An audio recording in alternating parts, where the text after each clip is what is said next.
कि मध्य प्रदेश या भारत का पहला महावीर सम्मान सर के माध्यम से मुझे दिया गया था। पहला महावीर सम्मान सर के माध्यम से मुझे मिला था। इसके लिए मैं और मेरा ओपी ग्रुप सदैव आभारी रहेगा। सर कुछ आमंत्रण के साथ में बच्चों के लिए प्रोत्साहन। नमस्कार, आप सभी को सुप्रभात। और जैसा सर ने मैं आया तब सुन रहा था कि सर ग्राउंड पर क्यों आते हैं। वो आपके लिए आते हैं। आपसे न कुछ शुल्क ले रहे हैं, न परिवार से कुछ ले रहे हैं, न आपसे कुछ मांग रहे हैं, सिर्फ इसलिए कि आप जिस लक्ष्य को प्राप्त करना चाहते हैं उस लक्ष्य की प्राप्ति में सर का सहभाग हो और वो अपनी तरफ से उसमें पूरी मेहनत करते हैं और सिर्फ आप लोगों के लिए करते हैं।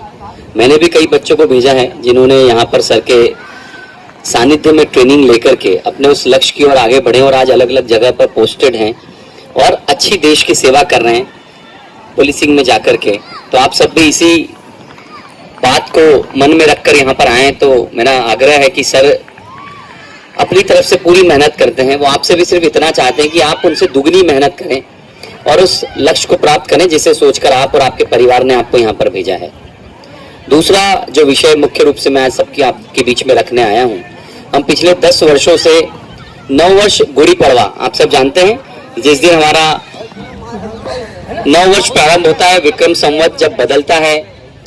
और 30 मार्च को इस बार गुड़ी पड़वा नववर्ष का वो पावन पुण्य दिन आने जा रहा है, जिस दिन ब्रह्मा जी ने सृष्टि की रचना की, जिस दिन भगवान चेटी चंड का जन्मदिन होता है, जिस दिन नव दुर्गा का प्रारंभ होता है, नवरात्रि प्रारंभ होती है, जिस दिन राष्ट्रीय स्वयंसेवक संघ के संस्थापक डॉक्टर केशव बलिराम हेडगेवार जी का जन्म दिवस है।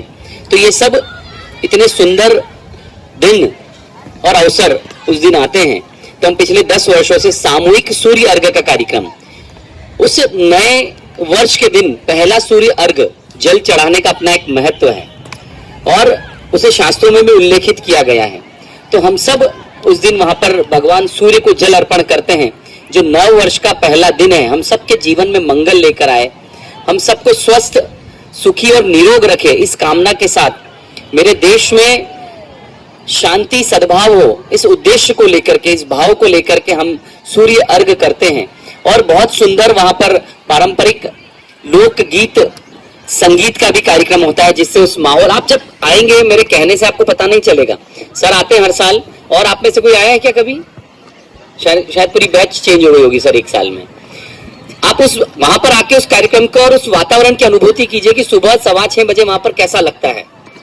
पूरा भगवामय कार्यक्रम होता है वहां पर, बहुत सुंदर लोकगीत संगीत का कार्यक्रम होता है, जिसमें अलग अलग कलाकार आकर के अपनी प्रस्तुति देते हैं और फिर हम सूर्य अर्घ्य करके एक साथ वहां से सूर्य भगवान से प्रार्थना करते हैं। तो 30 मार्च परसों वो पुण्य पावन दिन है। मेरा आग्रह है कि आप सभी यहाँ से 6 बजे रवाना हो और 6:15 बजे तक बड़ा गणपति चौराहे पर पहुंचे, जिससे कि आप भी उस कार्यक्रम में सम्मिलित हो और आपके उस कार्यक्रम में आपके आने से कार्यक्रम की जो गरिमा बढ़ेगी। निश्चित रूप से मुझे तो प्रसन्नता होगी, लेकिन जो वातावरण वहां पर लोग अन्य देखेंगे कि इतनी बड़ी युवा शक्ति वहां पर आई है, जो सनातन संस्कृति को धारण करने के लिए, एक धर्म से जुड़ने के लिए, अपनी संस्कृति और अपने संस्कार से जुड़ने के लिए कार्यक्रम में पहुंची है। तो एक नया ऊर्जा का स्रोत भी वो बनेगा एक आम जनों में, कि युवा शक्ति जब जुड़ती है तो एक अलग प्रकार की फीलिंग, एक अलग प्रकार का वातावरण बनता है। तो आप सब युवा शक्ति वहां पर पहुंचे, ऐसा आग्रह आप सबके बीच में करने के लिए आया हूं। हम वहां पर भगवा साफा बांधेंगे बढ़िया अच्छे से। आप अगर संभव हो तो कुर्ता पजामा पहन के, ट्रैक सूट में भी आ सकते हैं, कोई दिक्कत नहीं है। जो बहनें सलवार सूट पहन कर आए या पारंपरिक कोई भी आपके पास, अगर आप बाहर से आए हो नहीं हो तो भी चलेगा, कोई दिक्कत नहीं है। हमारे भाव इंपॉर्टेंट है, हमारा जो भाव है वो हमारी प्राथमिकता है कि हम उस भाव से वहां पहुंचे हैं। ये तो मैंने आपको एडिशनल बता दिया, उसके लिए आप निश्चिंत रहिए। लेकिन संभव हो तो पहन सकते हैं, अन्यथा आप ट्रैक सूट में भी आ सकते हैं, कोई दिक्कत नहीं है। लेकिन आप उस कार्यक्रम में पहुंचे, यही हम सबका लक्ष्य है। और आपने सर ने, ओपी सर ने जो समय मुझे दिया प्रतिवर्ष मुझे यहाँ पर आने के लिए, मैं सर से आग्रह करता हूँ। सर बड़े प्रेम से हमें यहाँ पर बुलाकर आप सबके बीच में विषय रखने का कहते हैं। और सर का जो साथ है सिर्फ ये कार्यक्रम में नहीं, अन्य कार्यक्रम भी हम वर्ष भर में जो करते हैं। सर इतनी जब देश की सेवा कर रहे हैं, ऐसे नए नौजवानों को तैयार कर रहे हैं जो देश की आने वाले समय में रक्षा करेंगे, हमारे प्रदेश की, शहर की रक्षा करेंगे, ऐसे नौजवानों को जो तैयार कर रहा है बिना किसी कोई लालच या लालसा नहीं है कि इसको करने से मुझे क्या मिलने वाला है। सर का जो हमने सम्मान किया, इसलिए सर काम नहीं कर रहे कि मेरा कोई सम्मान करे, वो एक ऐसे व्यक्ति है कि जिनका सम्मान करके हमको प्रसन्नता होती है या हमारा मान बढ़ता है, इसलिए हम सर का सम्मान करते हैं। तो ये ऐसे महान व्यक्तित्व आदरणीय ओपी सर के लिए भी मैं धन्यवाद प्रेषित करता हूं, जो प्रतिवर्ष एक बड़ी संख्या में युवाओं को लेकर उस कार्यक्रम में पहुंचते हैं। बहुत बहुत धन्यवाद। भारत माता की जय। जैसा कि सुबेरे में बताया था ना कि सभी यहाँ 5:30 बजे आ जाएंगे सभी।